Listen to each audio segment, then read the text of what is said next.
میرا نام کوشچن دو سوال آپ سے یہ پوچھنا چاہتا ہوں جناب بہت سارے سوالات ایک ایک موضوع پر 10 12 12 14 آپ نے سوال بھیجے ہیں، بہت شکریہ آپ کا۔ چند ایک سوال ہم لے پائیں گے، لیکن جس طرح میں پہلے کہتا رہا ہوں، سوالات کی نوعیت اگر ایک جیسی ہے تو ان میں سے ہم ایک سیمپل سوال کے طور پر لیتے ہیں، پھر باقی سوالوں کی نمائندگی از خود ہو جاتی ہے۔ تو آپ کے سوال ہمارے جواب تو پوچھیں۔ طلعت بھائی، کل جو D G I S P R Asif Ghafoor صاحب نے پریس کانفرنس کی ہے اور انہوں نے کہا کہ کشمیر کے لیے آخری سپاہی آخری گولی تک لڑیں گے اور آزادی جو ہوتی ہے وہ اتنی جلدی بھی نہیں جو حاصل ہوتی، تو اس کے بارے میں آپ کیا کہیں گے؟ ہم کچھ کر بھی سکیں گے یا نہیں؟ کیونکہ جہاں تک ہم دیکھ رہے ہیں کہ احتجاج تو ہو رہا ہے، ہر چیز ہو رہا ہے، لیکن کافی دنیا کے جو انویسٹمنٹ ہیں جس میں اسرائیل ہے، اسرائیل بھی وہاں پہ انویسٹمنٹ کر رہا ہے، تو کافی وہاں پہ کاروبار کر رہے ہیں، کافی لوگ وہاں پہ آ رہے ہیں، تو اس بارے میں آپ کیا کہیں گے کہ یہ کچھ مسئلہ حل بھی ہوگا یا بس ایسے ہی رفو چکر ہو جائے گا؟ اس پہ برائے مہربانی تھوڑی سی روشنی ڈال دیں۔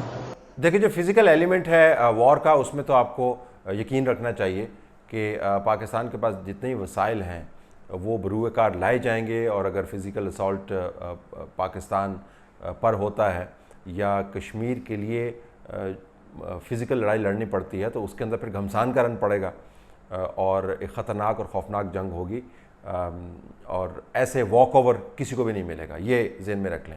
تو وہاں تک تو بالکل حالات ٹھیک ہیں، لیکن آپ نے یہ نوٹ کیا ہوگا کہ ہندوستان نے جو فزیکل ایلیمنٹ ہے وار کا، اس کو کس طریقے سے اس نے سائیڈ لائن کر دیا ہے۔ ایک گولی چلائے بغیر اس نے مکمل طور پر کشمیر کی ریاست کو ختم کرنے کی جو کوشش کی ہے وہ ابھی تک دنیا کی حد تک آپ کو کامیاب ہوتی ہوئی نظر آتی ہے۔ جو اندرونی حالات ہیں، جب وہاں سے کرفیو اٹھائے گا تو وہ بم کی طرف پھٹیں گے، دیٹ از ٹرو، اور اس سے کانفلکٹ کی نیچر بھی تبدیل نہیں ہوتی، ڈسپیوٹ کی نیچر نہیں تبدیل ہوتی یو این کے اندر جو موجود ہے، لیکن اس نے جو واردات کی ہے اس کا فزیکل ایلیمنٹ کے ساتھ کوئی تعلق نہیں ہے، اس کا ایک سفارتی ایلیمنٹ کے ساتھ تعلق ہے، اکنامک ایلیمنٹ کے ساتھ تعلق ہے، ٹائمنگ اس کی بڑی کروشل ہے، کس وقت اس نے ٹائم کیا، پھر ٹائم یہ واردات کرنے سے پہلے اس نے دنیا کے اندر جو ذہن سازی ہے وہ کس طریقے سے کی، جو رائے کو بنانے کا طریقہ ہے وہ کیسے اختیار کیا۔ جب ہم سوئے ہوئے تھے، سینٹ الیکشن کے اندر بزی تھے، پتہ نہیں کیا کیا کر رہے تھے، اس وقت وہ تمام پلاننگ کو امپلیمنٹ کر رہا تھا، اور جب اس نے امپلیمنٹ کر دیا تو ہمیں سمجھ نہیں آئی۔ تو یہ جو تصور ہے کہ جنگ جو ہے وہ گولیوں کے ذریعے اور ٹینکوں کے ذریعے اور للکار کے ذریعے لڑی جائے گی، آج کل جنگیں ایسی نہیں لڑی جاتی۔ امریکہ اور چائنا بھی اس وقت جنگ کے اندر انوالو ہیں، آپ کو علم ہوگا، وہ ٹریڈ وار ہے اور بڑی خطرناک قسم کی ٹریڈ وار ہے۔ امریکہ اور ایران بھی اس وقت جنگ کے اندر انوالو ہیں، وہ سینکشنز کی وار اس وقت لڑ رہے ہیں۔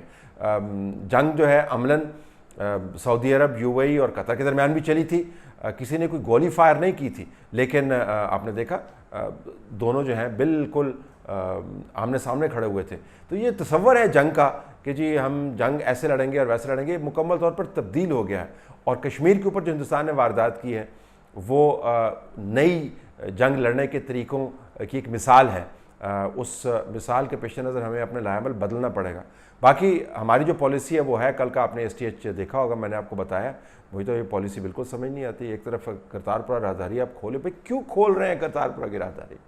کیا کمپلشن ہے آپ کی کہ آپ نے ہندوستان کی ٹیم کو یہاں پر انٹرٹین کرنا ہے؟ کس قسم کا پیغام آپ کشمیریوں کو دے رہے ہیں؟ کیوں آپ اس کو بند نہیں کرتے ہیں؟ کیا آپ کرنا چاہتے ہیں اس کے ذریعے؟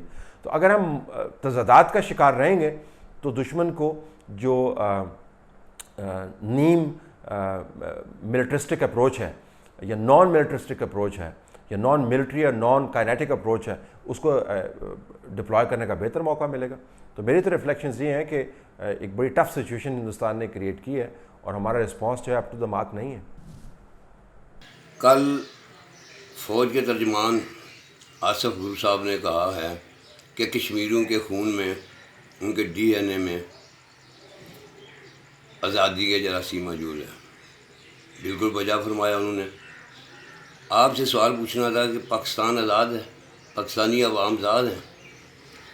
اگر پاکستان آزاد ہو جائے، میں شوٹی سے کہتا ہوں کہ 5-4 سال میں ہم بھی آزاد ہو جائیں گے۔